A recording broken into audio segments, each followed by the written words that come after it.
It's Monday, October 3rd, 2016 at 1 o'clock Eastern Time, and this is Admissions Live. I am your host, Adam Castro, and on today's broadcast, we are talking international admission trends.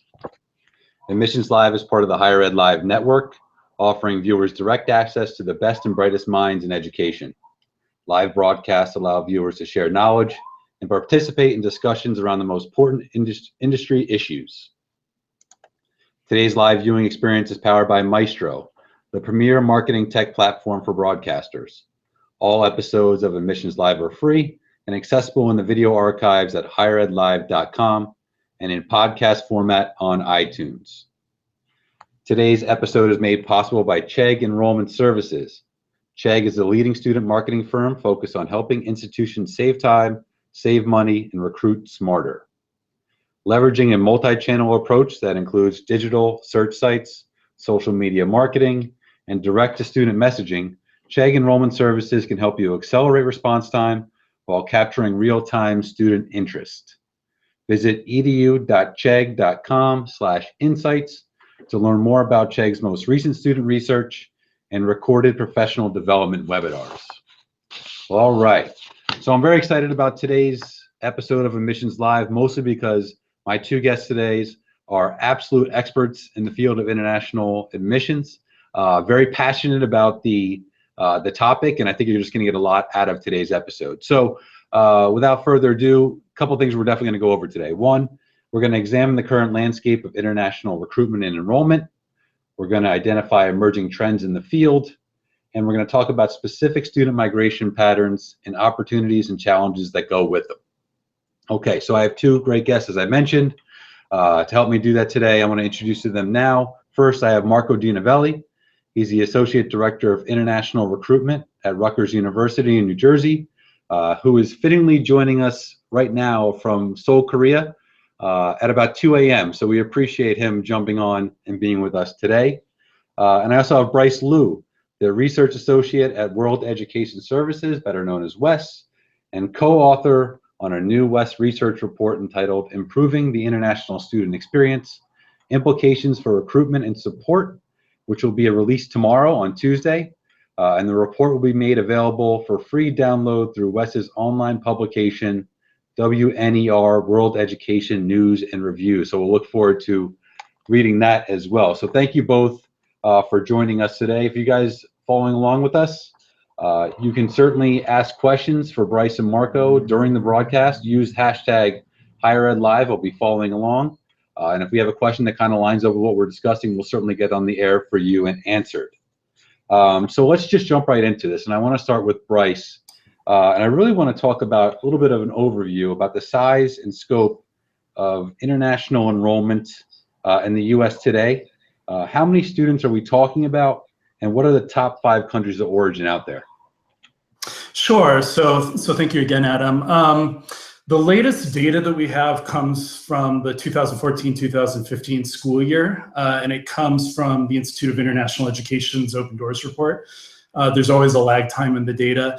And when we're talking about total number of international students in the US, during that school year, we're talking almost 975,000 international students. So we're nearing the 1 million mark.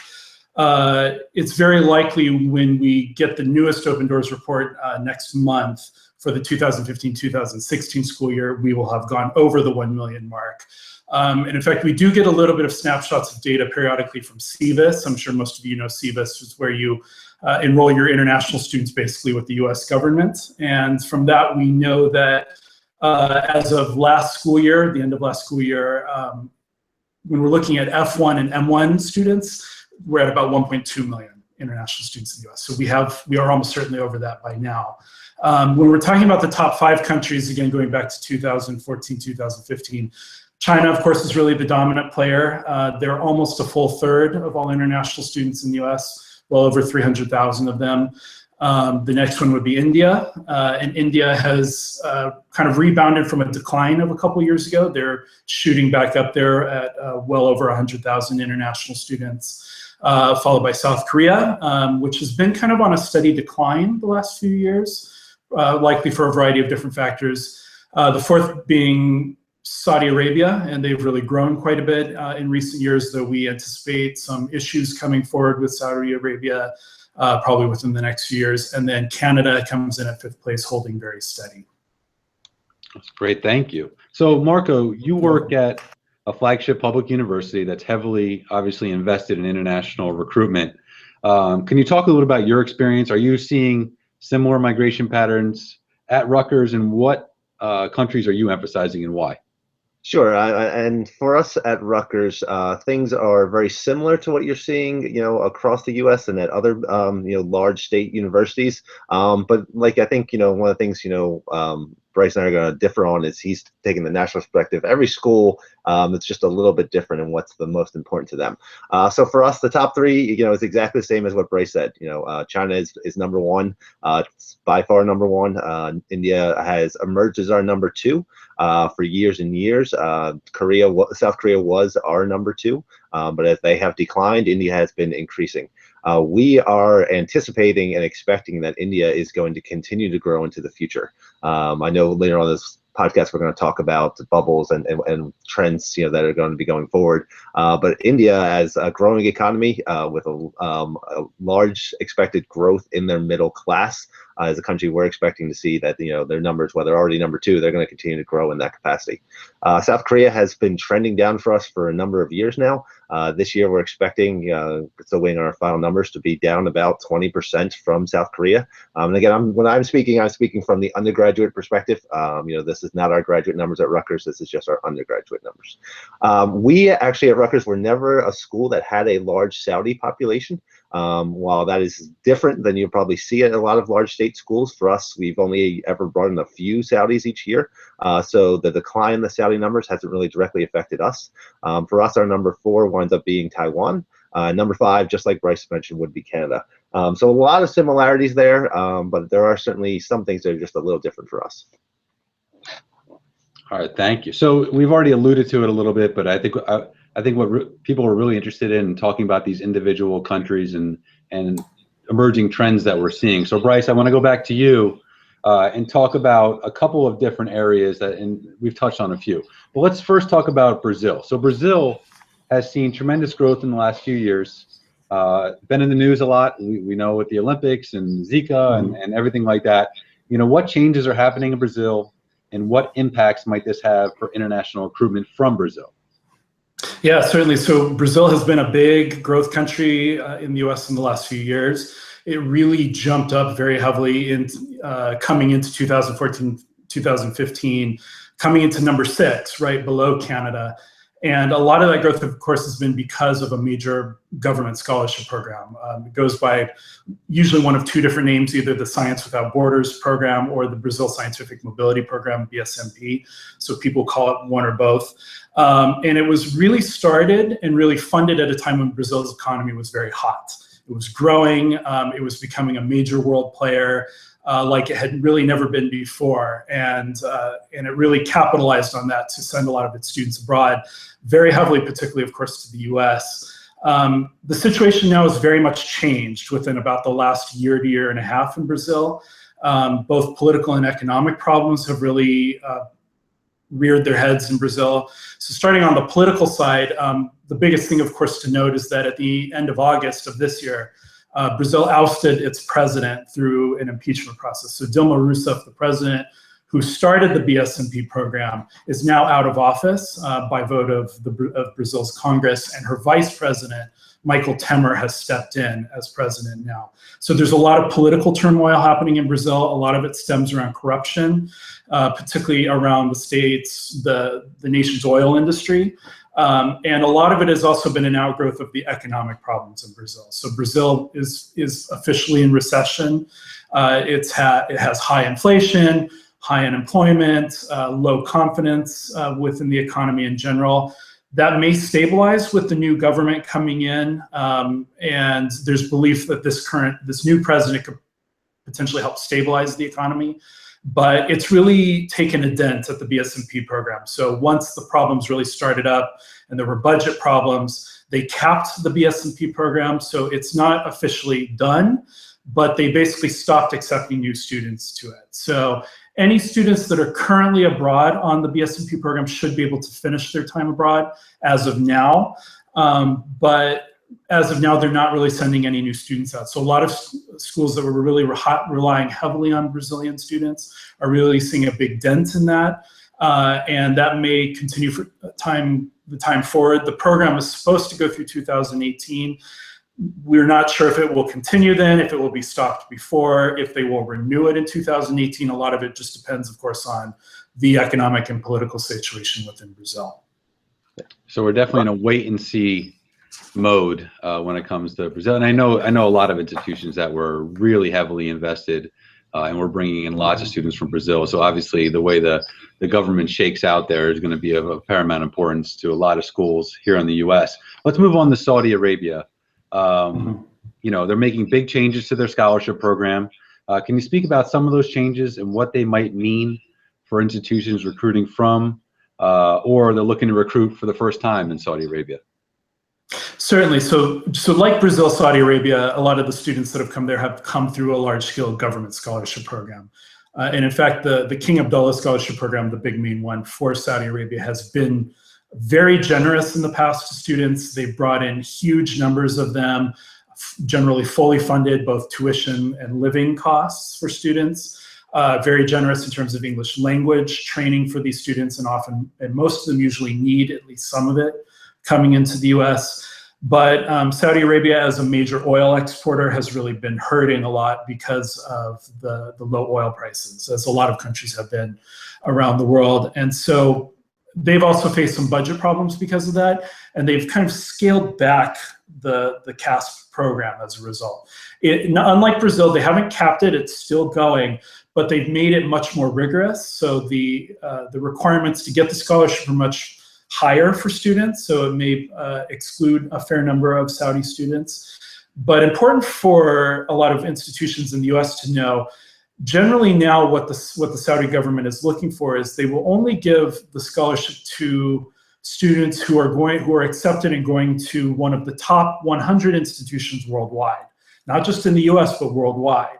So that's something important to note. The other way that students could possibly come in is if the program, the specific program that they're going into, is within the top 50 worldwide.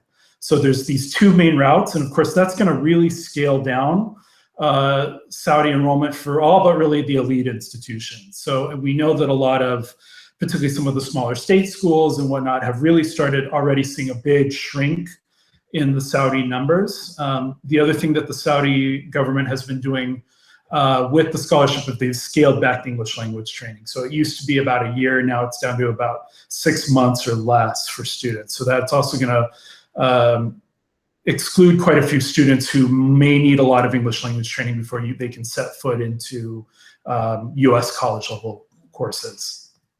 So the question everybody's asking themselves right now is, what rankings are they using to determine which of the 24 available rankings out there, or do they have their own internal ranking system? I guess so to be debated. Yeah, so that's not entirely clear. There is a list on the Ministry of Higher Education website. It's unfortunately largely in Arabic with a little bit of English. So it's hard to search unless you have a good command of Arabic, or you don't mind going through a lot of Google translating of pages. My hunch, though, is that they maybe use a composite of rankings. The one that's used heavily in what I've seen worldwide is the Times Higher Ed ranking. But it may look at kind of a variety of different rankings, but they seem to have kind of their own predetermined ranking list. And what I understand too is that currently the web page where all of these listed still list all of the institutions. So it may not even be clear yet to everybody out there which institutions are on this list and which are not yet. Got it. Marco, do you have a comment on that? I just think this change with the Saudi Arabian students is one that is really affecting a lot of institutions here in the U.S., especially smaller schools that still have great programs, especially in engineering, which has been very popular for the Saudi students.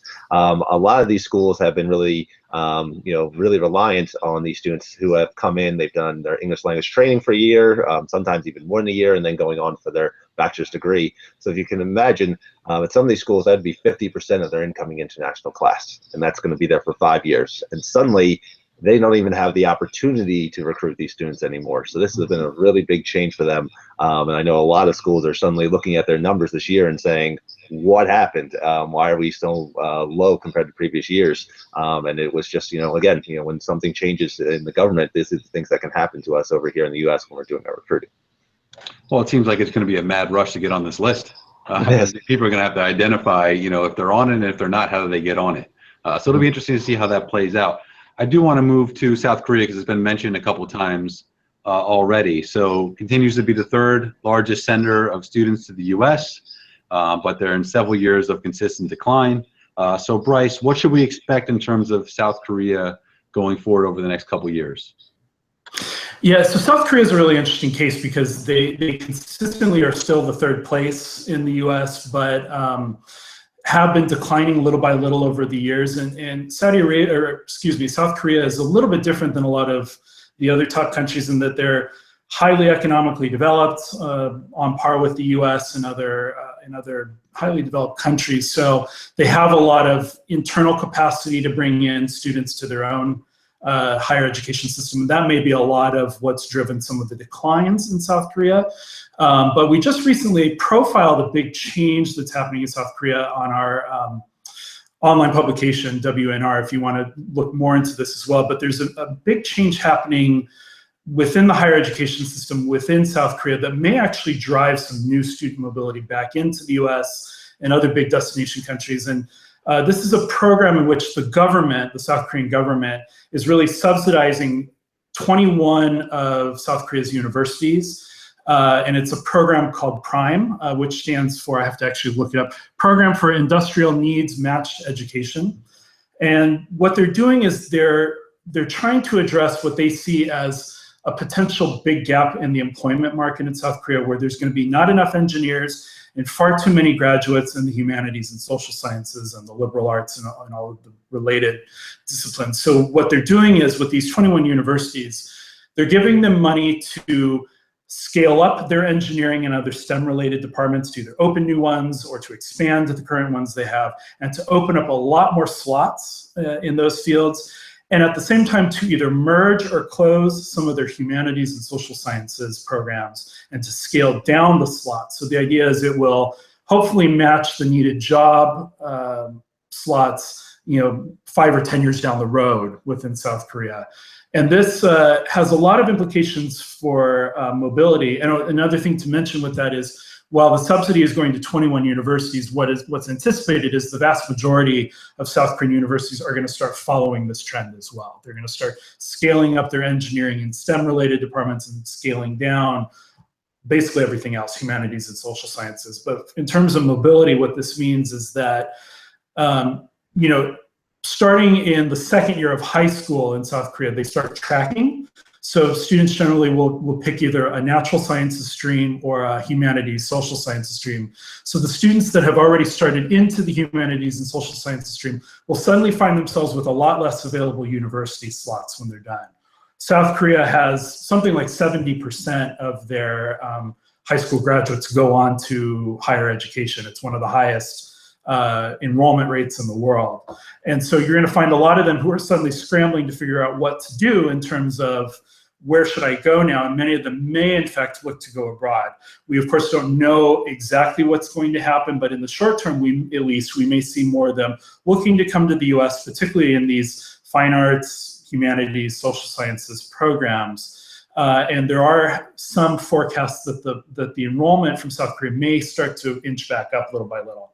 Now, in terms of the long term, we don't know what's going to happen. It may be the case that more students just opt to go the engineering and STEM route, and the humanities programs just scale down little by little. Or it may be that many of them still want to go into humanities and social sciences, excuse me, but they just start opting to go abroad then for their bachelor's level degree or higher once they're done. So it'll be a big change, very interesting to follow. Well, yeah, I'm really interested in the engineering aspect. So you have, Rutgers is a perfect example of a flagship institution with a great engineering program, well known, highly ranked. So do we think that there more Korean students are going to stay in the country to study engineering, Or is this an opportunity for a school like Rutgers to bring in more engineering students at both the bachelor's and graduate levels? Well, I think that I think it could be. I mean, it's a mixed picture, and it's really hard to tell at this point. This change is set to happen next year in the fall of 2017, so it will most pertinently affect seniors in high school at the moment, as well as to a lesser extent juniors. So we'll have to kind of see what happens with that initial cohort. After that, things are really up in the air. Younger students may start choosing different tracks as a result of this change, but it could be an opportunity, particularly, of course, to bring in humanities and social science students. It could also be an opportunity, of course, to bring in engineering students as well. It's really too early to tell at this point. A lot of it really is just forecasting, but it is a potential opportunity, and I would say something that institutions should really keep their eye on. So, Marco, have you been keeping your eye on this? Yeah, it's something that we are looking at, and I would say that there's definitely a bit of concern. It would be great if this means that we get more students applying to come for engineering and business, because we have great programs for that. But I think looking at the U.S. as a whole, I think we're gonna, as international recruiters, we're gonna have a little bit of concern that students who are coming for humanities, while the U.S. has amazing programs, may find that it's not cost effective to come study in the U.S. when we are more expensive than our counterparts in, say, the UK and Canada. So where they might find that the cost is worth it for business and engineering, where they're likely to make more money one day, so to speak, they may not choose to come to the U.S. for that reason. So it definitely is an area of transition, certainly some concern for us here as the programs wind up changing. That's a good point. I think a lot of people feel that the United States is the only player in the international education game. And I think that's changing, as we know, and to have this price war, we see it all the time domestically between the public institutions and certainly the private institutions, talking about, that net price and trying to get that as competitive as possible. But if U.S. institutions are now having to, really compete on a global scale in terms of price for international students, I think it's going to be an interesting dynamic for the international student market going forward. And I think it's really important for people to know that this is not just a U.S. issue. The U.S. is not the only country bringing in international students and really relying on them as part of the educational structure. So I think that's a good segue, Marco, to talk a little bit more about your personal experience at Rutgers and what do you feel are the emerging markets now that you guys are focused most on? Sure. Since I started Rutgers, which was back in 2012, our undergraduate international population has grown tremendously. Overall, Rutgers, when I first started, had about 3,800 international students. In our most recent report that's going to IAE, we have over 6,000 now, and a large percentage of that growth has come from the undergraduate level. Now, while that has been driven, China being the largest driver of that, as you can imagine, like I mentioned, India has been a growing market for us and one we expect to continue to grow. We're also looking at places to try to establish markets where we've never really had, let's say, as much of an inlet and really create some connections to work for us. For example, Mexico is a country where we feel we have a lot of great opportunities.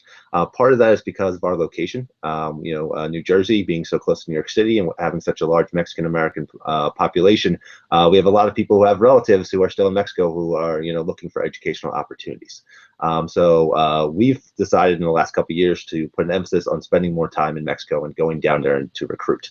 Mexico being a market where I will tell you, being there, boots on the ground is incredibly important. And we can talk about, where there are advantages to that worldwide. But if you're the country that's directly south of the United States, and you're going so far around the world to recruit other students, Mexican students kind of look at you as though, why wouldn't you come down here? It's a short flight, it doesn't cost as much, and we're great students down here as well. So we've realized that's something that we need to do if we want to grow our Mexican student population. So it's something that we've been looking to do. We also, over the last few years, and this is one of those things that, you run into a problem that you could never expect 5 years ago. We've made a great commitment to recruiting more students from Turkey. And getting to know the counselors over there and really building up in Istanbul and Izmir and Ankara. And over the last few years, we had made some great strides, and every year we are having more and more applications and starting to see more and more students, choosing Rutgers as a place to enroll. But then, well, this thing called ISIS comes up, and suddenly our numbers have kind of gone stagnant. And that's one of the things that's completely beyond our control, but it's a reality of international recruitment, and that is you need to be looking at what is going on in the world, not just in higher education, but the world in general. So that's another area where we've been looking to do more. The last place I would mention is Canada. I know it's the 5th largest sender, but for us, personally, we were only getting about a handful of students, and now we're looking to increase our outreach, go into more places. I think it's something that's pretty easy. When it's just north of the U.S., you kind of say, oh, let's just go directly north of us. What's there? What's going to be the easiest commute? But for us, we want to get a little further out there, and we're actually next week going to be in Vancouver doing some recruitment, as well as Victoria. So we're expanding our recruitment in Canada as an area where we see students seeing the U.S. as a great, neighbor, someone who they know well, and similar educational systems, and they feel that they can get a great opportunity if they do come here to study. Yeah, it's always so interesting. I always thought it was just kind of odd that Mexico and Canada weren't the first countries, talked about when it comes to international recruitment in the U.S. And we've had now it's several years of just such a strong focus in Asia. And so it's very interesting to hear that Mexico is certainly picking up and has become a point of emphasis for you. Bryce, how does those things that Marco went over, how does that kind of jive with what you're seeing on a global scale of the emerging markets out there for international recruitment? Yeah, so I think Marco brings up a good point too, in that an emerging market could be a variety of different countries or regions around the world where there's a variety of different things happening that may be positive in the way of recruitment and growth. But I think that things can change very rapidly with a country, as Marco talked about with Turkey. For the schools that have been really relying heavily on Brazil or Saudi Arabia, things have suddenly changed very rapidly, and I think that's something important to keep in mind, that you don't want to put all of your eggs in one basket, because that basket could fall out from underneath you, and you could be left scratching your head at the end of the day. But in terms of emerging markets, the way we tend to define those at West are kind of anything outside of the big traditional drivers. So outside of China, India, South Korea particularly. And there's a lot of regions of the world where there's a lot of promise. Of course, as Marco talked about, things are going to be different for every institution, and where they're able to recruit and what students will fit best on their particular campus. But a couple of areas that I think are worth looking at. One, of course, is Southeast Asia. Countries like Vietnam has done very well in the U.S. They tend to be very good students. They come in with reasonably high English language levels, and they're willing to pay a fair amount for an education in the U.S., much like Chinese or Korean students would. Also, students to a lesser degree than Vietnam, but also growing, would be like Indonesia and Thailand. Latin America is a big driver area, as Marco talked about. Mexico is often really untapped and often overlooked. Another country we're looking at closely is Colombia. Colombia, as you know, just attempted to sign a peace deal to end their longstanding civil war, but was, as far as we understand, within the last day or so, was voted out by the people. So we're going to keep our eye on Colombia, but it is a very strong growing economy, and that may also mean a lot of students looking to go abroad. Of course, Brazil has been having some trouble. We also know Venezuela has been having some trouble, but there is a lot of growth that can possibly happen in Latin America. And then the other area to really look at, perhaps more in the longer term, would be Sub-Saharan Africa. It's a much harder area for a lot of schools to recruit from. There's a lot more unknowns with Sub-Saharan Africa, but it's actually one of the most demographically vibrant places on earth right now. Really large growing population, strong growing economies. Nigeria has particularly grown a lot. Nigeria also at the same time is suffering because of the low oil prices. So again, it's something you want to keep your eye on, not throw everything into one particular country. But these are some areas that schools may want to look into more, and even start with maybe some armchair recruitment before they move into traveling and other forms of recruitment as well. Great. So I think one of the things that's been really a theme right now is just the almost the random nature of international recruitment, and you can't really bet on any one thing, and things can change in an instant. So Bryce, I want to continue to talk about concerns out there in the international recruitment field? There's been a lot of talk about an international recruitment bubble. I don't know if it's anything like the mortgage bubble, but it doesn't sound good. So kind of walk us through that. I mean, what are the concerns that are out there? Sure. So I do think there are a number of things to be concerned about, or at least the institution should plan for. I wouldn't say it's apocalyptic in any way, but I definitely think there are some things that institutions should keep in mind as they move forward. And one, as we've talked about, is things can change very suddenly within any source country. And whether it's political or economic, or even something like a pandemic with the Zika virus in Brazil, it can really cause student mobility to change very suddenly in a country. We've seen that with Brazil. We've seen that with Saudi Arabia. As Marco talked about with Turkey, with things like ISIS and the attempted coup there, could change things either for the better or for the worse. So it's really important that institutions really kind of diversify as much as they're able to. And we know there's always budget constraints and time constraints and that type of thing. But the more you can recruit from a variety of different countries, it helps insulate you against the ups and downs that may come from any one country. Of course, all eyes tend to be on China. And we do anticipate China continuing to send a large number of students to the US, but that growth is not going to be infinite. At some point, it's going to level off more than likely, and it may even decline. And that can be for a variety of different reasons. It could be sudden with something like a geopolitical incident, but it's likely to be through other things. For example, China's developing its own higher education system very rapidly. And as we've seen with the Chinese, they have a remarkable ability to do things very quickly, particularly for such a large country. And there's still a lot of issues of access and issues of quality in Chinese higher education, but they're doing more to try to keep a lot of their students home. And that's something that may play out several years down the road here in the US, where we may see the Chinese numbers leveling off or even declining. China's economy is also slowing, so that's something else to keep in mind. A lot of parents and even grandparents have really saved up a lot of money to send one child. Remember, China has something known as the one-child policy, at least until recently, to send that child abroad. But years down the road, that may be different, particularly now that the one-child policy has been opened up a little bit. They may have more children, and so there may be less money to go around per child for higher education, and maybe less desire to go abroad.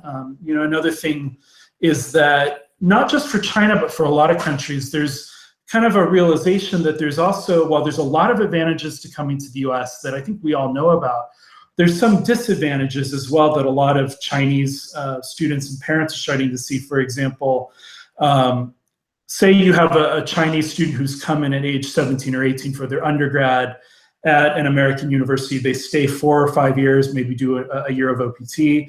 Maybe they even decide to stay an additional 2 years, do a master's degree, and then they decide to go home. By then, they've been out of China many years. They may have never worked in China. They don't have any network in China in terms of their career. They don't know the job market as well. They have gotten used to the American system and the American culture surrounding work culture and job placement and that type of thing, but not so much the Chinese way of doing things. So they have a market disadvantage when they go back, and they face students who have been educated at home and have had an opportunity to grow a network there and so forth. So these are all things that may play out even in a country like China.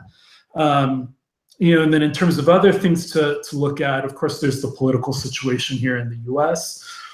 We know from a lot of surveys of students, of prospective students, that if particularly the Republican presidential candidate becomes elected, in November, we could see a lot of students really reconsidering whether or not they want to come to the US. And that may play out in a slight decline or a very sharp decline. We don't know for sure yet.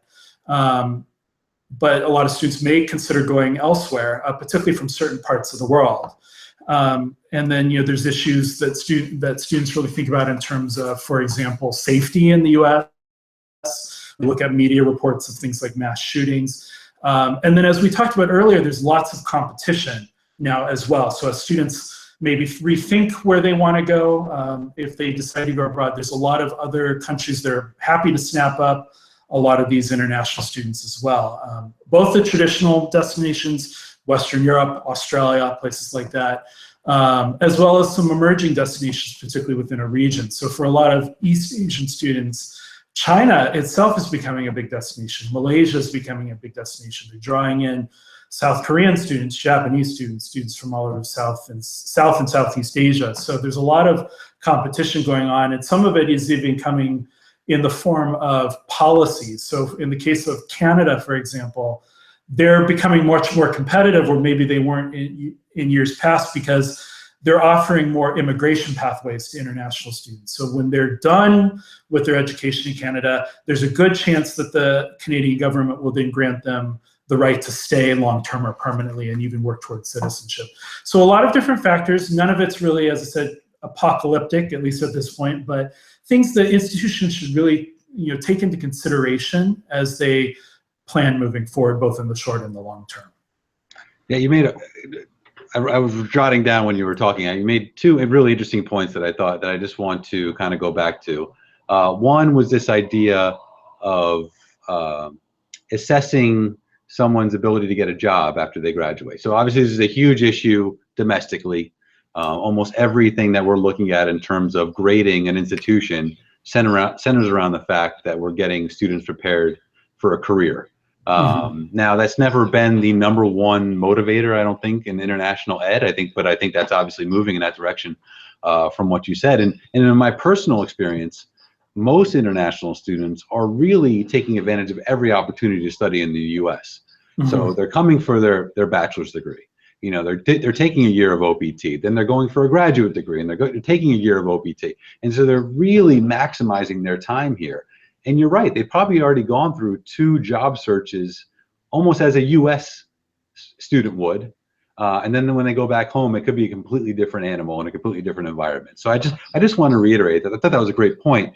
And then also, the idea of accessibility for international students, I think, is a huge one. So I always talk about the business of being a college student. It could be daunting for many, but for an international student, the business of being a college student can be overwhelming.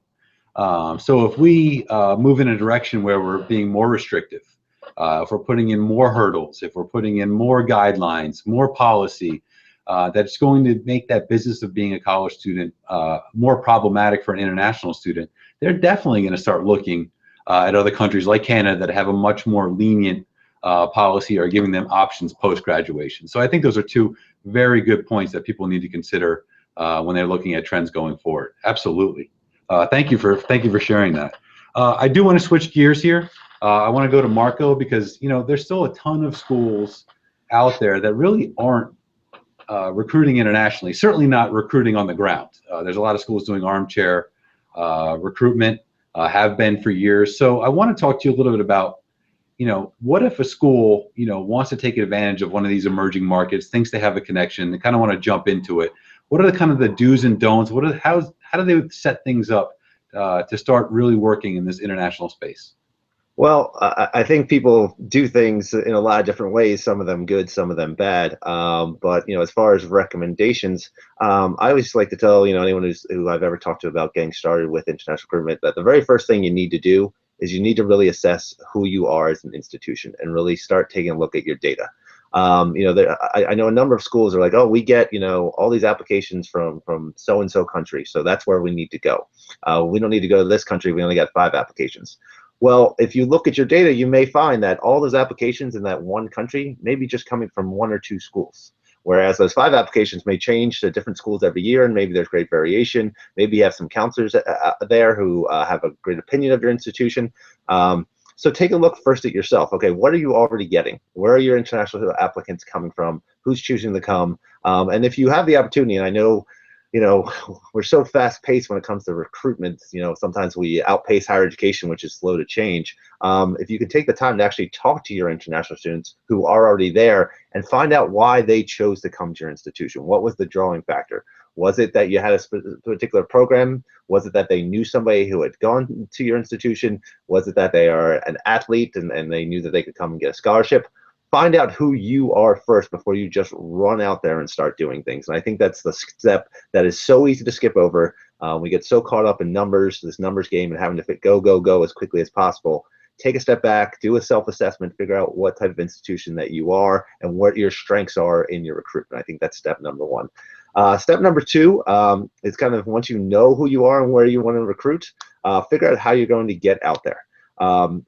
If you are able to get a budget, and I know that budgets, I know people who have $5,000 budgets. I know people have $400,000 recruitment budgets, and everything in between, and probably some even bigger that I don't know about. But if you're going to have a budget, figure out what that is, and then try to figure out how you can maximize those dollars.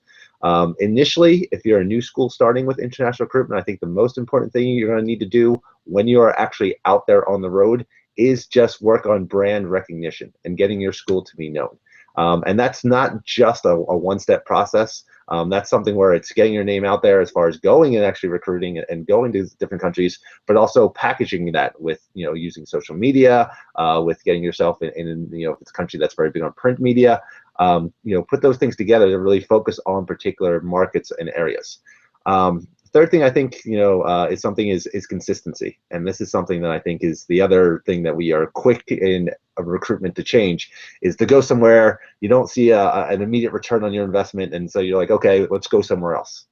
This is not something, that's not a wheel that you can suddenly start turning and cranking very quickly. You need to take your time. If you're not willing to spend at least 3 years going somewhere, it's likely that you're not going to make an impact. And that impact, will be slow. It'll start, hopefully after a couple years with applications and admits, and then slowly start turning into actually deposits and students that are enrolling. So it's something where, and I know not everyone loves to hear this, but you got to play the long game a little bit here. You need to be willing to take things a little slowly, look who you are, figure out where you want to go, and then be willing to invest your time in that region. Those are the do's and don'ts, I would say, from a basic getting started standpoint. Yeah, so you said something interesting there that really triggered something in me, is this idea about knowing yourself and knowing your market. So for instance, I found out that in China, if you have a designation of college, everybody thinks you're a 2-year college. They equate a 4-year school with the university. And there's plenty of colleges, obviously, in the U.S. that are 4-year institutions. So I think just being prepared and doing your research before jumping into a market is of paramount importance. So Bryce, going along with what Marco said, I mean, we talk a ton about best fit here in the U.S. and trying to find the right fit for the right student. Obviously, that plays a role in international ed. So, how does an institution use recruitment to try to find the best students for that particular school? Yeah, so I think, kind of going off of what Marco said, I think that having a strategy in place is very important, rather than kind of an ad hoc approach to international recruitment. And as Marco talked about, I think this is very important, but it's really important for an institution to really figure out what its value proposition is to students, because it's not going to be able to attract every type of student, every type of international student out there. There's a certain subset of international students that will find your institution particularly attractive for a variety of different reasons. And so you want to look for those students that are going to be most attracted to your institution and who are most likely going to succeed at your institution at that point. So it's kind of starting with that of who you are, as Marco talked about earlier, but then to figure out what students would match that particular value that you bring, and kind of realizing that not all international students are the same. They have different values, different priorities, different desires, different expectations in terms of what they're looking for in an institution and in terms of a U.S. educational experience more broadly. And then they're also going to look for information and different types of information in different ways. And so one thing we know, for example, with Chinese students is that they look very heavily at ranking and reputation of an institution. And so, of course, that tends to favor, the top-ranked institutions, the more elite institutions. It doesn't necessarily preclude other institutions, though. Chinese students may respond, for example, very well to program rankings. If you have certain programs that are ranked very well, certain accolades that your institution or programs within your institution have received, and so forth. Those are some things to really think about. So thinking about the differences of students, of course, by country or region, by the academic level, we know there's differences in what often undergraduates and graduates look for in an institution. For example, graduates tend to look much more heavily at the career prospects that a U.S. master's degree or higher would give them. particularly back home in most cases. But there's other things you can look at in terms of types of students, and there's two factors that we look at very heavily at WES. One is financial resources. So this would be what is the budget that your student comes in with in terms of, particularly annually for a US education, and what type of funding is it that they bring in, whether it's personal and family finances or a large-scale government scholarship, or they're going to need to come in with a loan, or they're going to need to get some sort of merit scholarship. That's one thing to really look at. And then the other factor really to look at, of course, is their academic preparedness. And of course, that's manifested in a variety of different ways, things like test scores, grades, but also, of course, in terms of their English language proficiency. And so, you know, of course, the dream student for most institutions is going to be the intersection of the students who have high financial resources and high academic preparedness, of course, right? These are the students that are going to pay their full way into their institution, and they're just going to be stellar students. But we know that those students also, of course, are the choosiest because they can be, right? These are the students that are going to aim for the more elite institutions. And so if you're, for example, a smaller, relatively unknown state institution, or you're a community college, this is probably not the student that you're going to be able to recruit very heavily. But one of these other segments of students may work very well for your institution. So for example, community colleges are often very well geared toward the students who maybe are lower financial resources and lower academic readiness, because that tends to be the domestic student they also work with. They may need to retool things a little bit for international students, but they can provide a low-cost education for a student who can then transfer on to a four-year institution and get them academically ready in order to take on bachelor's level work. So there's a couple of different things that institutions really should look at in terms of what they are as an institution and the type of student that would fit very well with them. That's a great point. So working at a non-elite institution myself, the vast majority of our international students are coming in via the two-year route and then moving over to us as a four-year option. So I think that's a very good point. I want to turn it over to Marco. I have some Rutgers-specific, just rapid-fire questions for you. You did mention earlier the idea of being on a limited budget, and I think everybody, regardless of size, will say they are on a limited budget. They can obviously always do more if they had more resources. Let's talk a little bit about social media. How does social media play a role for you in your recruitment, and what type of things should people be aware of on how to leverage it? Sure.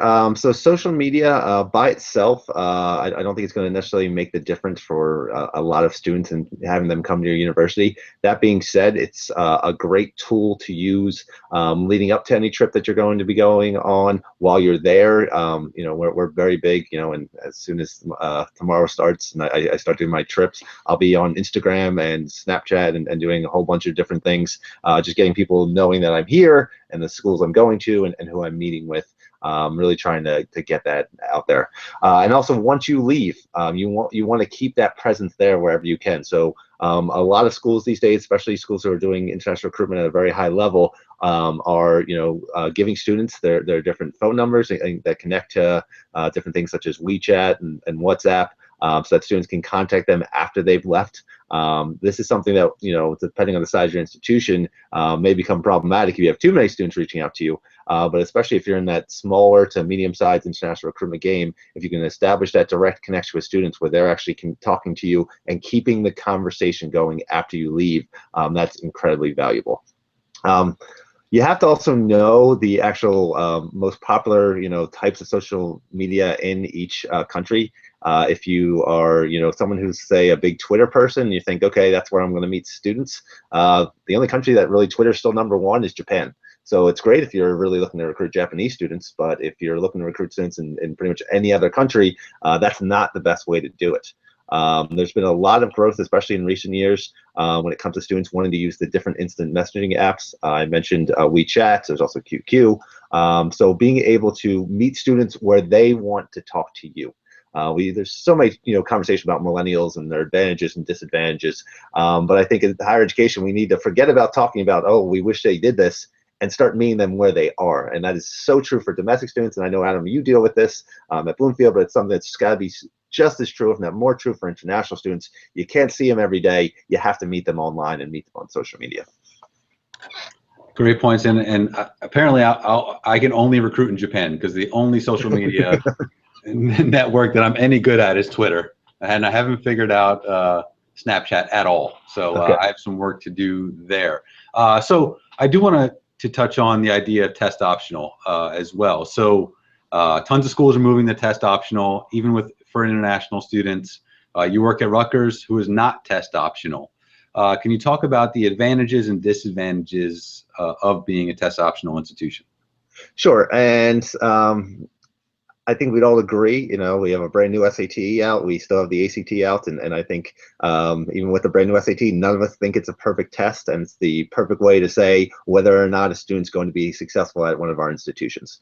But it is a tool that we can use to evaluate students and compare them. There are certainly advantages and disadvantages to that. Rutgers, yes, we will remain test optional. I don't see that, or I'm sorry, not test optional, test required for years to come. But many other schools, especially for international students, are making the decision to become test optional because they feel that it's bad enough here in the U.S. where our education system teaches students to the SAT, and there are plentiful resources to get test prep for that SAT that necessarily are not available to many students internationally. They're out there, but it's in smaller scales, and it's a lot of times falls more to the elite who have the resources to take advantage of them. So they feel that a student who's, for example, doing the IB curriculum, which is an outstanding curriculum, which really does a great job of preparing students to come into our classrooms here in the U.S. and be successful, but it does not directly match up with the SAT, and it's not something that we feel is a great way of evaluating students. So some schools are saying, okay, forget the SAT, especially just for IB students. I want to look at their IB scores, how well they've been doing in that program, and use that as my way of evaluating whether or not they're going to be successful. As I've talked to counselors, being a school that does require the SAT or the ACT, I've had a number of counselors really pushing that, we've got great students, you're doing yourself a disservice, you're making it so these students aren't going to come to your institution, get rid of it. But I've also had a number of counselors on the other side who have said, that when students are making decisions, they're looking at that, and when they see a school does not require the SAT, we talk about rankings and all these ways that, students, decide which schools they want to apply to. Some students feel that if you aren't requiring the SAT, then maybe you're not as good at the school. And there's certainly, there's not much validity, I would say, to that, because there's amazing schools that do not require any tests. But that's one of the ways students are looking at it. So there's no perfect answer here, whether to be test optional or to require test. But for us, I know we're going to remain at a school that is going to require, at least for the foreseeable future. Okay, and then I know Rutgers just hosted the International ACAC conference. You were heavily involved with the planning and facilitating of that conference. Can you talk a little bit about what you learned and why is hosting, and it's a major undertaking, I'm sure, why is that an important thing for an institution to do? Sure. I mean, Rutgers had, for the 2 previous years that I had been there, we had hosted Counselor Fly-In, where we had brought between 25 and 30 high school counselors from around the world to Rutgers to spend a week, seeing New Jersey, but seeing our campuses and really getting to know the university. We're big believers at Rutgers in the value of that counselor relationship. Counselors here in the U.S. Are very important for a lot of students in their decision making when it comes to what institutions to apply to and go to. We feel that is even more so internationally, and in a lot of cases, they are the #1 person who's really helping that student make that decision. So we want them to know our institution and to know what it's like. So #1, when we had the opportunity to host International ACAC, it's a huge conference. Yes, it was 1,250 people at the main conference, and I will tell you, it was a busy year setting everything up for it. But it was an opportunity for us to have, half of that conference is actually counselors coming from abroad. So it's about 600 counselors who are spending a week on our campus.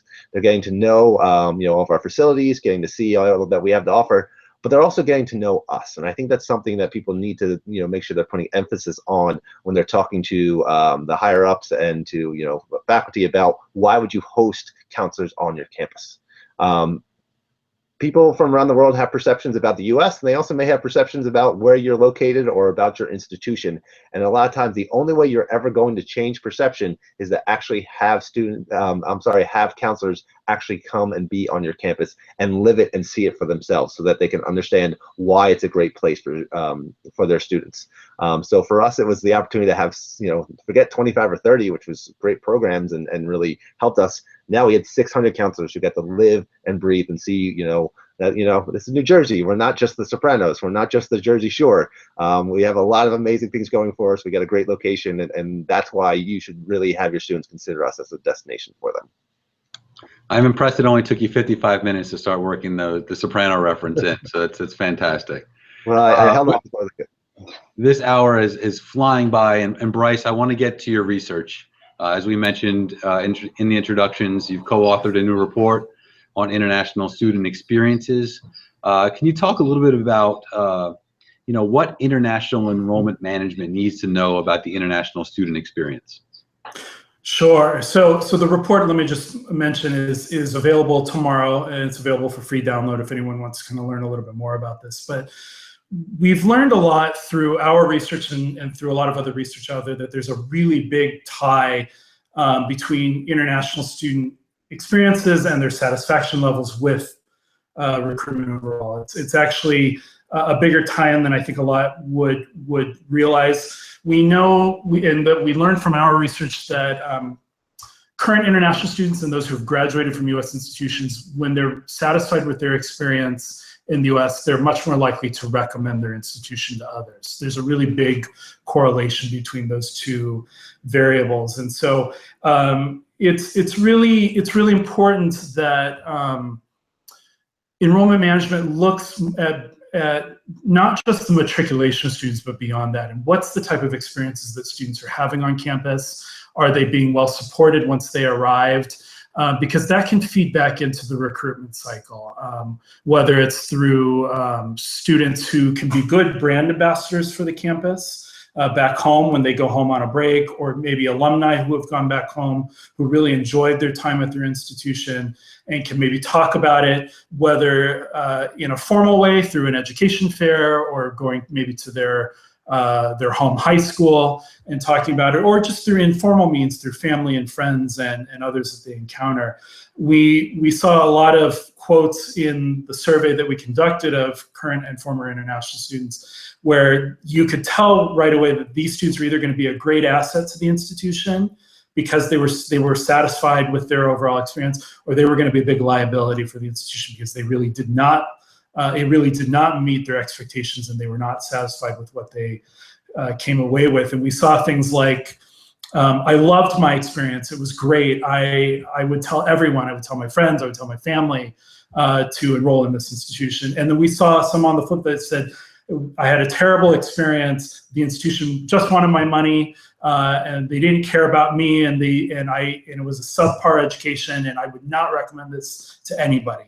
So we saw kind of a lot of where students would really, whether or not they would recommend or not based on their experiences. So it's really important to think about what types of supports are available to the students once they're on campus, to maybe follow up with them if you're able, particularly in that first semester, that first year where students are really in their biggest adjustment phase, to see, do I need to get them connected into some sort of support service, whether it's they're having trouble with their English, they're having trouble making friends with American students, they're struggling academically, they're having trouble communicating with the faculty, and really making sure that they're well supported in that regard as well. Awesome. So I just want to do a final thought. I'm actually going to turn this to Marco. Sure. And just talk about agents. It's always on the tip of everybody's tongue. Give me 60 seconds on the status of agent use in international recruitment today. Sure. There's been a lot of talk about agents, NACAC, policies, whether we should be, shouldn't be using them. For some institutions, they are a necessity. They certainly can be incredibly valuable. But like anything else, it's buyer beware. If you're going to have someone representing your institution, you need to make sure that they are someone who is reputable, and there are some organizations that can help you in determining who's reputable and who's not. But you need to speak with them, you need to get to know them, and you need to make sure they understand you, because at the end of the day, it doesn't matter if they're an agent. When a parent or a student, if they're taken advantage of or they have a bad experience, they're going to be coming to you saying, this person who you work with told me this, and that was a lie, and now you lied to me, and I'm telling everyone that not to go to your institution. So buyer beware.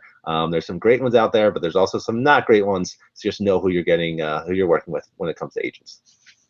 Absolutely. Fantastic.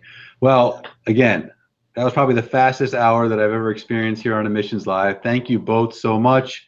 My guests today were Marco Dinovelli from Rutgers University, Bryce Loo from World Education Services. You guys were fantastic. As always, I want to thank our program sponsor, Chegg. They're just fantastic supporters of Admissions Live, and we love working with them.